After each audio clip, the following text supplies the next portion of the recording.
This is one of the smartest small SUVs that you can buy. It's the Skoda Karoq and the range has just been updated. And look, I'm going to tell you all about it in this review and tell you why I think it's so smart. So stay tuned. If you've already subscribed, thanks very much.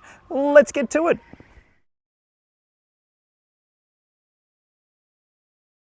The Skoda Karoq range has just been renamed, essentially. So the entry-level version, it's called Select, which follows the naming strategy for other models in the range, and it's very much the value-focused version. If you are just looking for the most affordable version of this vehicle, it's the one to pick. It has the same engine as the mid-spec model, which I'll get to in a sec, but it also still comes really well equipped when it comes to standard gear. You're getting things like LED lights on the outside, 18-inch wheels, and cloth trim on the inside, which might not be to everyone's taste, but you are still getting an 8.25-inch touchscreen media system and also an 8-inch digital instrument display. You've got dual zone climate control and all that sort of stuff. And then in the middle of the range is the newly named Sportline grade. And previously Sportline was reserved for this one here essentially, which is the top spec, but we'll get to that in a sec. Sportline in the mid spec is now available with the 110 TSI base model engine, and it gets the sporty look on the outside, and it gets 19-inch alloy wheels, and it gets a few other features on the inside as well to make it feel a bit special for the money. You'll see the price for it on your screen now, and I think that it does stack up pretty decently if you are not necessarily interested in having a super sporty experience and you're okay with front wheel drive and you just want the sporty look. Hey, Hyundai's done really well with its N-Line packages for that very reason. And this version here is the Sportline 4x4. Now, it is still very, very well equipped. It gets a bigger, more powerful engine and also gets all-wheel drive, which might be all the ticks you need to consider this version. In fact, it's kind of like a modern-day successor to the Subaru Forester XT in that regard, because, wow, it's a pretty nice thing to drive, but like I said, we'll get to that as well. And also, I just want to call out the fact that even on this top spec model, which is not cheap, you still have to pay extra if you want things like leather trim, that's part of a package, and also if you want a sunroof, that's an extra $2,000. And look, there are other brands out there that offer sunroofs as standard or offer different value equations, but hey, I've got a few alternatives that you might want to consider if you're thinking about something like this size, this space, and this price. Let's talk about them now. I reckon the best alternative to this car is actually the Toyota Corolla Cross. Now, it's about the same size and has similar levels of practicality, but it has hybrid powertrain standard across the entire range with front-wheel drive or all-wheel drive, and it is a very fun little SUV to drive. Even though it's not designed to be fun, it is still good fun to drive, and it's also got all the tech and safety gear that you would expect. So it might be a really good alternative to this, and it uses bloody nearly nothing when it comes to fuel as well. Another fantastic alternative to this is the Honda ZR-V, which has a few different variants available, 3 with turbo petrol engines and also a high-grade hybrid model, which might be the right one for you if you are okay with spending a bit more money. Look, I would actually choose the turbo petrol because I think that it is a bit more joyful to drive, but hey, there's 3 different choices there as well, and it does seem to stack up pretty well in terms of size and space and features. It doesn't have annoying safety tech like some other cars out there, and speaking of annoying safety tech, there's the Hyundai Kona. It does have a few features that do annoy me, but it is otherwise a really, really impressive car. In terms of the size, there's petrol versions, there's hybrid versions, there's an electric version, so there's heaps of choices for you out there, and also pretty realistically priced as well. You can get into an electric version of the Hyundai Kona if that's what you want for about the same price as this. So look, those are all great options, I reckon. And you could also go and have a look at the Cupra Ateca, which I'll be doing a review of very soon. I think it stacks up very, very, very similarly to this. But tell me what you think. I'd love to hear from you. Why I say this is one of the cleverer small SUVs is that it packs a lot into a pretty compact footprint. It's just on 4.4 meters in length, despite the fact that it is categorized as a mid-sized SUV, and that's partly because it offers, well, mid-sized SUV levels of space and usability. And I reckon it looks fantastic, especially in this lovely shade of orange. Tell me what you think about the color in the comments, but there's plenty of other options when it comes to colors as well. Just have a look at it. Looks really sharp, really smart, and really stylish as well, in my opinion. All right, let's check out the boot space and see what we are dealing with. Electric boot for this one. And as you can see, This is part of the reason this is one of the cleverer compact SUVs. There is a heap of cargo capacity in the back of the Skoda Karoq, and yes, clever features as well. You've got these little hooks here for hanging things on, and you can move them as well, which is really handy. You've also got these little storage sections at the back, and there's another one on that side as well, and some straps to tie things down too if you need to. This reversible mat, so it's rubberized on this side for non-slip, and carpet on the other side, which is really, really handy. If you've got muddy boots or something, really good to use the non-carpet side. Reminder. And also underneath the boot floor, there's a space saver spare wheel for all versions of this vehicle, which does make it just a little bit smarter, even though it was already very, very smart in terms of the usability and practicality in the boot space. This might not be the most blingy or the most wow factor interior, but what it does really well is the smarts, the stuff that you would expect of a Skoda. Yeah, simply clever. And a lot of it actually is simply clever. And I really love that about it. So let's talk about what we've got in this interior. So first of all, I've got this virtual cockpit instrument display for me as the driver, and this is a really usable and easy to interact with screen, and with a few different modes to look through as well. And I love the fact that there's a bit of configurability here. It does make for a really nice experience. You use these buttons on the steering wheel to jump through the menus on the screen, and hey, there's a couple of other buttons there that you'll use a fair bit. The traffic jam assist in this particular vehicle is up there, and on this side of the steering wheel you've got a heated steering wheel button. Thankfully no haptic steering controls in this car, which is great to see. A couple of other controls there that you might get used to. Your main cruise control system interactivity point, yeah, I'll just call it a lever. It's down there, and up here, let's have a look at this screen, shall we? So, sorry about the glare. It is a bit of a really glary day out there today. So, it does have a built-in sat-nav system, this spec, and that's, as you can see here, what is feeding up onto this screen as well. But there is Apple CarPlay too, and there's other really clever things about this screen. Like, it's got gesture control, so you can just swipe in front of it, and it will actually jump through the screens. And when you move your hand away, you'll notice the little tab at the top disappears, but when you put your hand back up, it's there again. So there's some pretty interesting elements to this display and this tech, and it is a really simple system to get your head around as well. The menus are all pretty logical, and you will get used to it pretty quick as well. And look, I won't go into too much detail on it because I'm sure you've seen a screen like this before. It doesn't have dials for the volume control, which is probably my biggest criticism of it, and nor are there tuning dials as well. So look, big issue, I'm sure. Now, below, thankfully, there are dials for your climate control. You can just adjust the fan speed using that button there. Turn it off because it's a bit noisier. And down here, you've also got a few things that you might want to play with. Your parking camera system is there, so that's your surround view. And you've got auto parking in this grade as well, because people like that, apparently. I never use auto parking personally. Your gear selector is down here. It's not one of those little tiny ones like in some other newer Skodas, so that gives you an idea of the age. You've got a wireless phone charger there. There's some USB-C ports as well, and a few other controls down here for your drive modes. Off-road mode. I don't know who's actually going too far off-road in a car like this, but some people do, obviously. And you've got these big bottle holders in the doors with elastic straps there to hold things in place. And there's also a little thing up here where you can store some loose items if you want to. And down between the seats, there's another storage caddy as well, and your cup holders are in there as well. And you can pull that out if you want to, for whatever reason, if you just prefer a big space instead. So that's kind of all neat, isn't it? It's a pretty tidy little cabin, I reckon.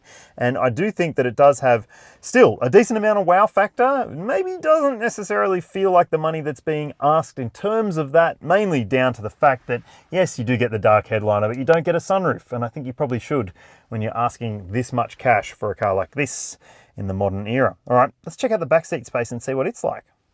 Rightio, so this seat is set for my driving position. I'm 182 centimeters, 6 foot tall. Yes, I've got knee room back here, and I've got foot room, heaps of foot room, in fact. Do a little dance party like I do with my daughter. I think that this is a really practical space for people who are looking for something that is not small on the inside, but is small on the outside. It's a really fantastic design. And look at that headroom. Like a 7-footer could fit in here. And if you're 7 foot, get in touch with me. I'd love to do a video on people of different sizes because no one's really done that. And I think we could do something pretty cool. All right, so what else are you getting in the back here? You've got these mat pockets on the seat backs. You've also got directional air vents. There are seat heaters for the outboard seats in the back, and you get that in the mid-spec model as well, which is really good. Obviously, the front seats are also heated too. And look at this space. There is plenty of space for 3 adults to fit across if they need to. There is a transmission tunnel intrusion. Just watch your foot space. But with 2 adults in the back, or 2 big kids, it should be fine. You've got ISOFIX points in the window seats and 3 top tethers as well, and a flip down armrest with cup holders. And that is also a load through port or a ski port. And that means extra practicality if you do plan to go to the snow and use those off-road modes. Bloody hell, this is a really nice back seat, I reckon.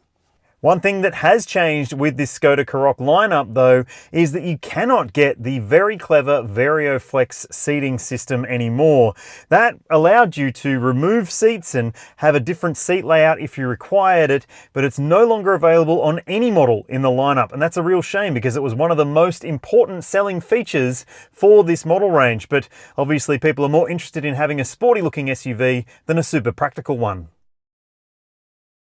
The entry-level versions of the Karoq come with a 110 TSI engine. Now, if that's familiar to you, that's because it's used across the Volkswagen group in different iterations, and it's a 1.4 litre turbocharged petrol engine with a pretty decent amount of power and torque, and it comes as standard with an 8-speed automatic transmission and front-wheel drive. It's not a dual-clutch auto, which is interesting and actually makes it livable in a different way compared to versions with a dual clutch like this one, which is the Sportline 4x4, and it has a 2-litre turbo petrol engine, a dual clutch automatic transmission and all-wheel drive, as I said, and it has a fair bit more power and torque as well. So it could be a better choice for you if you're looking for something that is a bit more performance oriented. And if you plan to tow, I'll put the towing capacity numbers on your screen now as well. All right, let's go for a drive, shall we?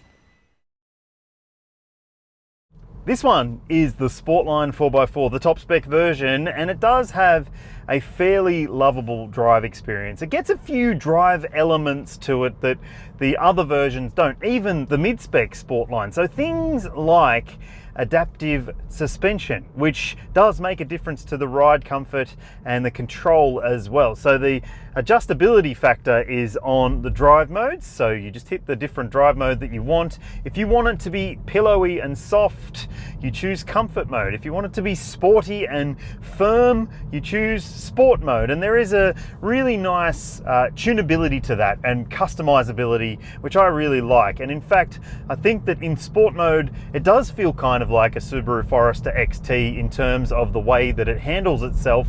It does have a slightly firm edge, but it's never too firm, it's never too crashy, and I really like that about it. And when it's in comfort mode, it's bloody plush. It really feels quite nice to drive and live with. And then there's the progressive steering, which does have a really nice action to it. It's very direct and very responsive and very trustworthy. It never feels like you don't have control of this car in terms of the steering, no matter which drive mode you're in fact. And I really love that about it. I think it's just such a predictable, livable, likable car that you don't have to think about driving it. And that is one of the biggest pluses that you can have in a car like this, I reckon. Part of the reason that you don't have to think about it is because there are no super frustrating safety systems. Like there is a lane keeping system, which does have a button that you can press on the steering wheel to deactivate it if you don't like it. I don't like it, so I do turn it off, especially when I'm on the freeway. I just find it a little bit too pushy for my tastes. But there's also a new driver monitoring system, and thankfully it's not a camera. It is just a system that bases the interactivity with you based on how long you've been driving and whether it can sense that you're not maybe paying as much attention as you could be by your steering inputs. So that's pretty neat, and I do think that it's a better way to apply that tech rather than having a camera that's looking at you and telling you're distracted when you're actually just looking around and being safe. So that's the chassis sort of stuff out of the way, but what about this powertrain? Well, honestly, for a lot of people, I think that the 110 TSI is going to tick the box for them well enough because it's still a very punchy, little turbo petrol engine with a pretty responsive transmission. It's not quite as snappy a transmission as this, and I think that that might be the main consideration if you are really into a sporty drive experience. Then yeah, the Sportline 4x4 will be the one to choose. But if you're not, if you just want the sporty look and you do want to pay less money, I can understand that, and I would say that the 110 TSI Sportline mid-spec model might be a better choice. But hey, that entry-level version as well does argue a pretty strong case when it comes to value for money too. And now, back to the engine. This 2-litre turbo is an absolute cracker. It's bloody fast, it's nice and zesty, and it feels really responsive, low in the rev range, and it's got that real turbo push that you might love as well. And the dual clutch automatic transmission, DSG in Skoda land, it's actually a really smooth operator, very good at higher speeds especially, super snappy. It just like clicks through the gears before you even know that you've needed to upshift. It's so good in that regard. You've got paddle shifters if you do want to take matters into your own hands, but you probably won't need to. It's that good. And at lower speeds, I mean, that's probably the biggest concern or consideration for DSG transmissions in years gone by. So we'll just come up to an intersection here and see how things behave. We'll come to a stop as well. It does have engine start stop, but it's not working for some reason right now. And we'll take off. And look, that's not responsive. It got away pretty quick there as well. So don't go thinking that it's like old DSGs of years gone by. It's a very good operator, and it's nice and it's fun and it makes me happy. I like this car a lot. I can't really find too much to fault about it in terms of the drive experience per se, but I will say this, it is a little bit noisy on coarse chip road surfaces. That is common across a lot of the Volkswagen Group products of this generation built on this platform. It can be, yeah, pretty loud on the open road if you are driving on rougher surfaces, but I don't think that would change my mind about it because it is a very impressive vehicle. Now, let's talk about fuel consumption, see if it impresses there too. So, there are two different versions of the Karoq to consider here. The ones with the smaller, less powerful, less torquey turbo petrol engine, the 1.4 110 TSI model. And look, it still has a very, very impressive fuel consumption number. You'll see it on your screen now. That's the combined number, the official combined figure, which is what you should be able to achieve across a mix of different driving scenarios. And look, that's not too bad, no doubt about that. But if you want to have more power and more torque and just a fraction more fuel consumption, this one stacks up pretty well, I reckon. You'll see the official figure for it on your screen now. And look, over my week of testing this vehicle, I've seen a pretty impressive number, including a mix of driving urban stuff like today and also freeway driving, the usual day-to-day stuff, going and picking up my daughter from daycare, that sort of thing. You'll see the number on your screen now. And if you think that that's a high number for a petrol turbo all-wheel drive SUV like this, I think that you're out of touch. I think it's a pretty good number, and look, it isn't necessarily as good as you can get if you are choosing a hybrid like a Corolla Cross or even that ZR-V that I mentioned, or the Kona for that matter. So look, if you are after a super duper frugal small SUV, there are probably better options out there. But in terms of the drive experience and the whole package, I really, really like this one. This car doesn't come with an ANCAP safety rating, but it did have one. It expired, and that gives you an idea of how old this platform is. It's not the newest vehicle on the market, but it is still one of the smarter ones, and it still has heaps of really good tech as standard. Things like autonomous emergency braking with pedestrian and cyclist detection, there's lane keeping assistance, there's blind spot monitoring and rear cross traffic alert. All of that is standard, and so is a reversing camera and front and rear parking sensors too. If you spend up to the higher grade versions, you're getting things like a surround view camera system and parking assistance if that matters to you, and also a traffic jam assist feature, which will basically use the adaptive cruise control and a lane keeping system to keep you in your lane and also do the accelerating and braking for you. And hey, I reckon that it is pretty good in terms of the tech. None of it's annoying, thankfully. And also there are 7 airbags fitted to this vehicle. Dual front side, driver's knee, and full length curtain coverage as well. Skoda offers a 7-year unlimited kilometre warranty in Australia, which no other European brand currently matches. And also, there is some really impressive considerations when it comes to servicing here. So, the intervals, every 12 months and 15,000 kilometres. And if you wish, you can prepay your servicing for the 7-year, 105,000 K duration. And look, if you decide, hey, I'm going to sell the car after 4 years, you can pass that on to the next owner, which adds to your resale value. And I love that. And also there's roadside assistance if you service with Skoda. It'll renew every year for the period.